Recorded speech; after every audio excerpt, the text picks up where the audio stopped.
So, good day, everyone. We will be having our lesson discussion with regard to our lesson 8.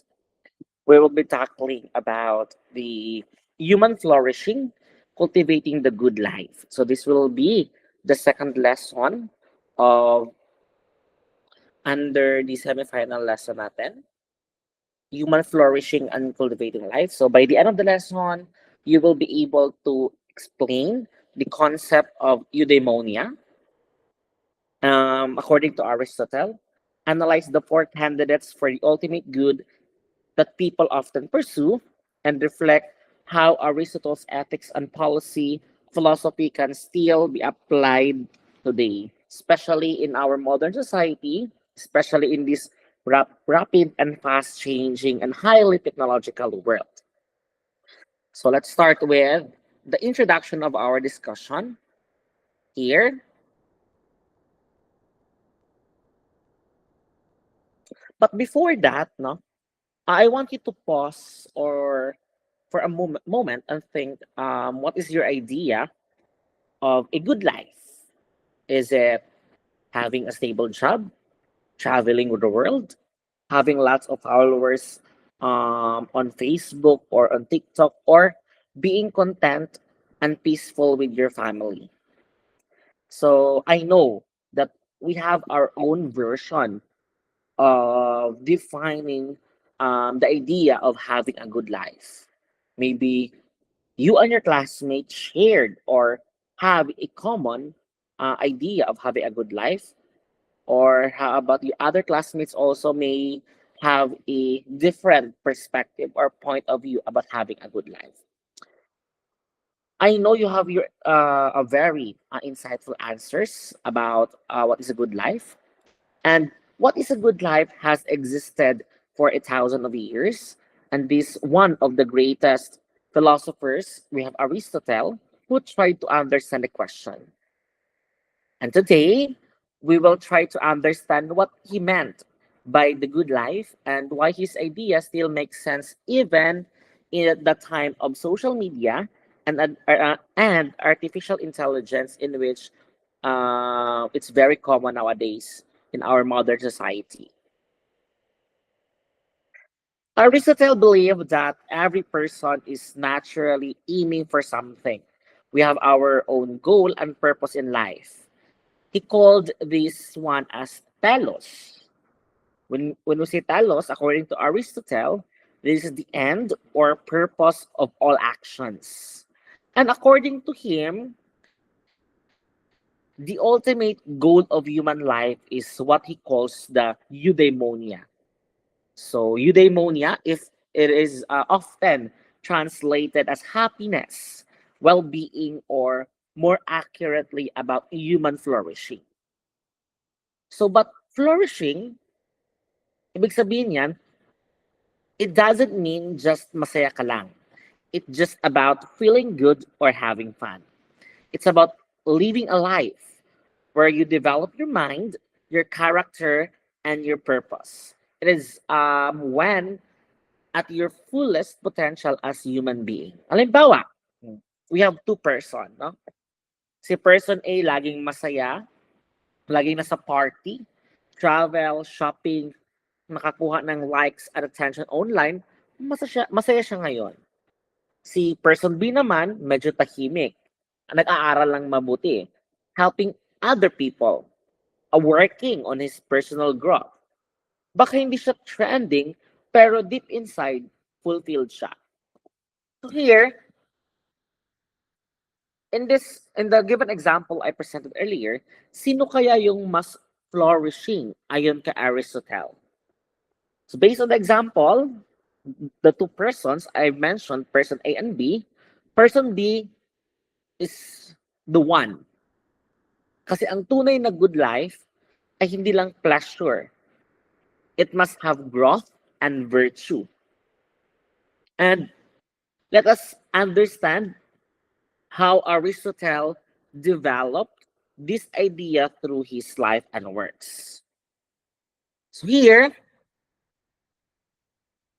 by the way, let's have a short review of history. Aristotle was a Greek philosopher that was born around 300 to 400 BC. He studied under Plato and became the teacher of Alexander the Great. Kumbaga pa, Aristotle, ang kanyang teacher is si Plato. Then, si Aristotle na himong teacher. Then, one of his students before was Alexander the Great. No?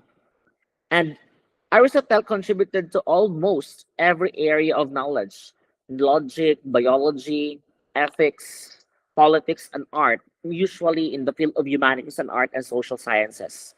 Kaya nga in Western philosophy, tinatawag siyang the philosopher. In Arabic, he was known as the first teacher. Kumbaga pa, in the Renaissance period, in the Renaissance era, bago pa dumating ang Renaissance, kasi halos lahat ng bagay gusto niyang maintindihan. No? So, his major works today, it includes the Nicomachean Ethics, which discusses how to live a virtuous and fulfilling life. Also, in politics, in which how societies and communities can help people flourish.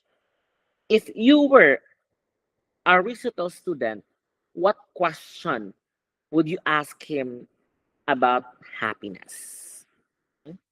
Malay mo, if we can go back, no, the time under Aristotle.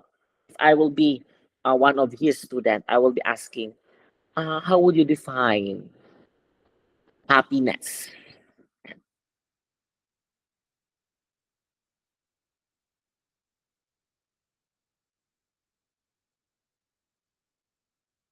So let's discuss here the Aristotle's Nicomachean Ethics, the Aristotle's Guide to the Good Life. And in Nicomachean Ethics, Aristotle explains that the good life is achieved through virtue and reason. Sabi niya that being good is not something you were born with. It's something you practice until it becomes part of who you are. Also, he also stated na we are what we repeatedly do. Excellence, then it is not an act but habit. That's based on Aristotle. Example, if you consistently tell the truth even when it's difficult, eventually you become an honest person. And right now in our society, it's very difficult to find that kind of person, no? Despite of in the very difficult situation, telling the truth, no? Will ano, gusto na siya, no? Makahanap ng tao na to be a very honest person. Another example, if you keep choosing to be patient when you are annoyed, you develop the virtue of temperance. So Aristotle ethics is practical. It's not about theory. It's about how to live a daily life well through constant and moral improvement. So Aristotle mentioned here about the concept of eudaimonia. No? Sabi niya, eudaimonia means it's the highest goal. Aristotle believed that it's the highest goal of human actions. It's not just happiness in the emotional sense. It's a state of being fully alive, being fully human, and living with the virtue. I want you to think a plant. A plant. So para maging healthy, you need sunlight, you need water, you need nutrients. If there is a balance, no? If you're a plant and you have these ingredients, a balance, no? It flourishes. So, same with human being, kapag ang ating isip, our mind, and our emotions, and our work are aligned in virtue and reason, we flourish. An example to that, we have a student who balances academics, family time, love life, social life, and even self-care. Of course, hindi perfect, pero balance. It's experiencing eudaimonia. So, what do you think stops people from flourishing today? No? I want you to think what keeps you, stop, no, from flourishing today. There's a lot. There's a lot of reasons or factors affecting on it. Common example, you have stress. Sometimes people believe that they don't have purpose in life. That's one of the an example, no? Because they think na what's the use, no? What's the purpose of my life here in earth if the ano siya, sometimes na people have experienced identity crisis. In terms of technology, some people there is an addiction towards technology. And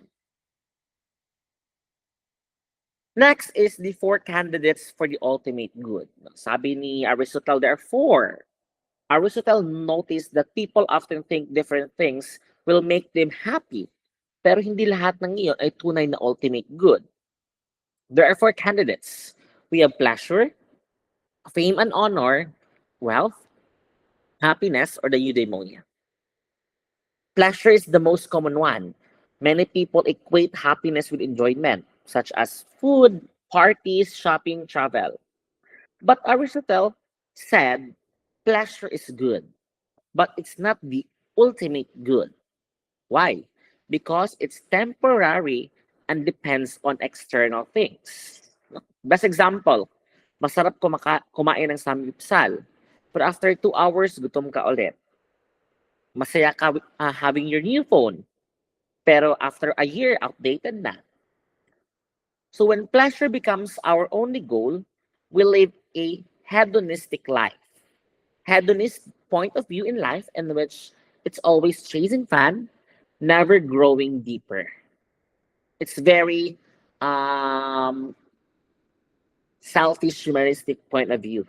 Always think of the external. The second is wealth. Aristotle said wealth is not bad, but it's only a mean to an end, not an end itself. Money can buy comfort. Money can buy happiness. Sabi nila, money can't buy happiness. Sabi nila, di ba? But to tell you, money can buy comfort, can buy happiness, and opportunity. Pero, money cannot buy inner peace and virtue. There are a lot of mayayaman na tao. No? Maraming mayayaman pero hindi masaya. Kasi wala silang sense of purpose. On the other hand, some people live but joyfully because they live with meaning. So kung iisipin mo, you need to think, saan mo mas madalas nakikita ang happiness? Sa mga taong simple pero kontento? O sa mga laging may bago pero laging kulang? The next is fame and honor, recognitions and achievements. Fame and honor deals with recognition and validation from others. There are a lot of people like that today, seeking validation to other people, confirming. I do hope you don't have that kind of attitude because more likely your generation today, it's in that kind of phase, seeking validation. Huh? In our generation, in our time, in our modern society, kumbaga pa, we are just like equating to likes, followers, or online popularity. Kapag viral ka, may sense of validation. Pero bukas, iba na ang trending. So Aristotle said, fame is unstable because it depends on public opinion. So when our self-worth depends on others' approval, we lose control over our happiness. And the last candidates for the ultimate good is the eudaimonia, the ultimate one. No? Happiness in the Aristotelian sense. This is eudaimonia. It's not about how you feel, but about how you live. True happiness means living with virtue, purpose, and reason. Now, let me verify first. No? A famous quote. Wait lang. I found this one about according to Trolls na movie.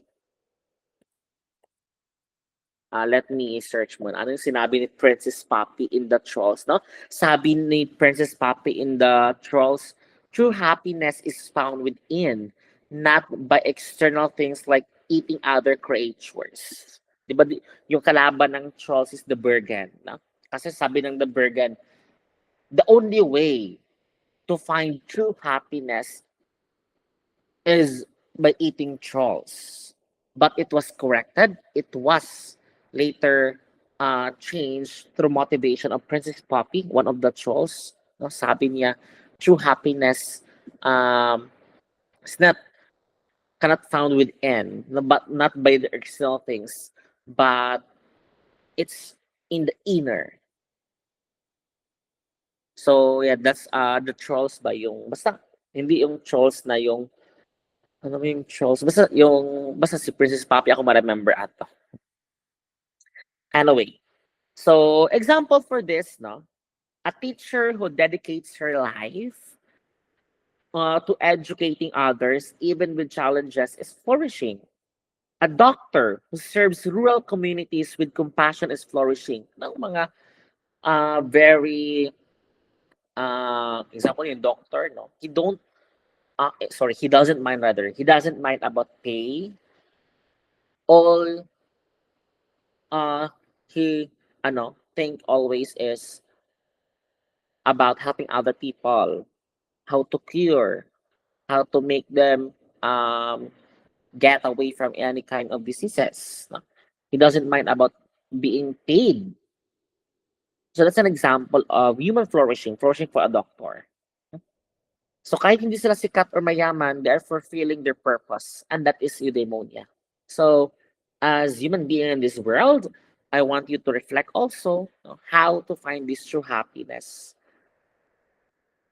Kasi if you believe ma-happy ka ay pagdagaan ka ng kwarta sir, ma-happy ka, that's not eudaimonia, that's a pleasure only. It matters for external. So kamo, as you go through your life after finishing your program, no, I think that's the time also you can assess or reflect about what's your purpose in this life, what's your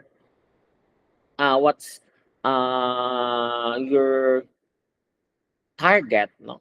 I mean, how to attain true happiness. So let's proceed to Aristotle's um, tripartite soul. So three levels of soul. We have nutritive, sensitive, and rational. No, Aristotle that I mentioned, to flourish, we need to understand our three levels of soul. The nutritive soul, basic life functions like growth and reproduction. We also have sensitive soul, in which our emotions, desires, movement, and lastly, rational soul. It's unique to humans, the set of logic, ethics, and decision making about moral judgment. The rational soul is what allows human to act morally, to say no to what's wrong, and to say yes to what's good. Pag may temptation to cheat, pero pinili mong mag-review, that your rational soul guiding you. Baga pa in the psychology under Sigmund Freud's um, ego and super ego, that is your super ego, the rational soul. No? Hindi mo lang sinunod ang instinct mo, sinunod mo ang reason mo. So to achieve eudaimonia, our rational part must guide the emotional and physical parts. Balance is the key. Next is the virtues of the ultimate good. So Aristotle introduced the term arete. Arete means virtue or excellence. And he believed that a good life is a life of arete, doing your best, fulfilling your purpose excellently. Virtue for Aristotle, it lies between two extremes. It's the golden mean. And example about courage, no, between cowardice, we have sometimes we are coward also, no, because we have this too little fear. Sometimes we're also reckless, no, too much bravery. We also have generosity between stinginess and wastefulness, honesty between boastfulness and self-deception. So imagine sa classroom, may classmate yung sobrang tahimik, no? Meron siguro siyang anxiety to public speaking or afraid to speak. Yung isa naman sobrang ingay, gusto ng laging bida-bida, no? The virtue is confidence, speaking when it's right and listening when we need it. So ang goal natin ay hindi maging extreme, but in between. We are in the balance, no? Guided with reason, not emotion. Kaya nga, di ba, I remember something that when you are very sad or very happy, tapos there is something happened, no? You don't need to decide. Again, you need to think this one, when you are very sad or very happy, no, do not decide immediately. Kasi that's a part of being recklessness. You need to maintain or to have a stable emotion before deciding something. Especially, in the Facebook. So kung ka na tapos, yeah, you're very angry. So, karon kay nag-comment ka sa Facebook. So, sabi mo comment doon, no? Of course, too late na. Nakapasakit kang tao. And because of that, you are, siguro, gipayan ka sa cyber libel because of, ang pasangil mo, nadala ko sa emotion. Yan. Kaya nga, when you decide something, you're very happy ka, very angry, very sad, yeah, stop. Do not decide. No? Kailangan, you need to maintain your emotion calm. Dapat stable, dapat. Next is the virtues of the ultimate good. Intellectual virtues. Aristotle said some virtues come from learning, and these are intellectual virtues. We have three: the episteme, techne, and phronesis. When we see episteme, it's factual knowledge or scientific. It's knowing the truth. Techne means practical skills or craftsmanship. That's knowing how to do something, the skills. And phronesis, practical wisdom, knowing how to act rightly. Example, a nurse needs episteme. Episteme means scientific knowledge. A nurse needs techne, skills to handle patients. And a nurse needs phronesis, deciding ethically, especially in emergencies. Of course, you, human being also, you have this kind, no, episteme, techne, and phronesis. So example, these virtues are built with moral virtues, built through habit and practice. You become virtuous by doing virtuous acts again and again. So developed through practice and habit, moral virtues are achieved by finding the mean between extremes. First, courage, doing what's right even when afraid. Temperance, controlling desires. Friendliness, being respectful and kind. And honesty, speaking truth with humility. Class, notice that all virtues require effort. Hindi sila automatic. You have to practice them daily until doing good becomes natural.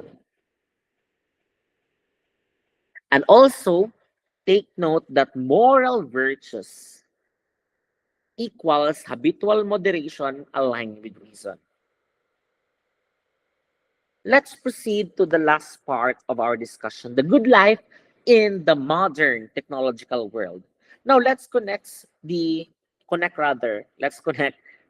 idea of Aristotle about our world today, especially full of gadgets, social media, and be fast and rapid changing through innovation. So technology gives us power and convenience, but of course, it's not about the pros, but we have also cons about technology. Can also give us distraction from true happiness.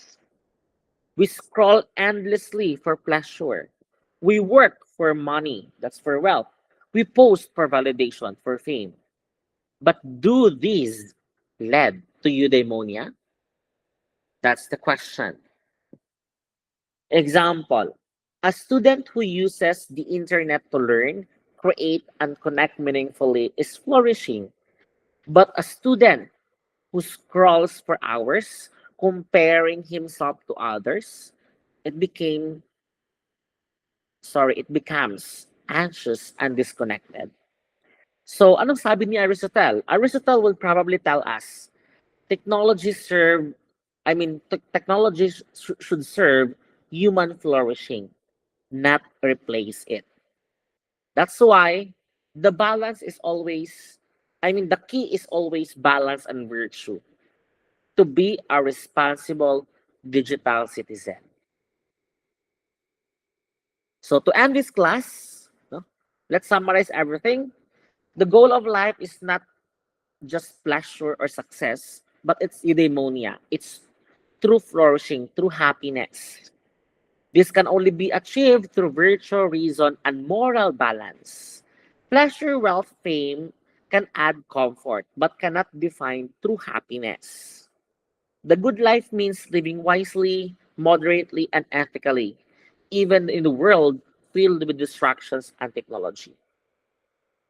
So, if Aristotle were alive today, do you think he would use social media? If yes, how would he use it to promote eudaimonia?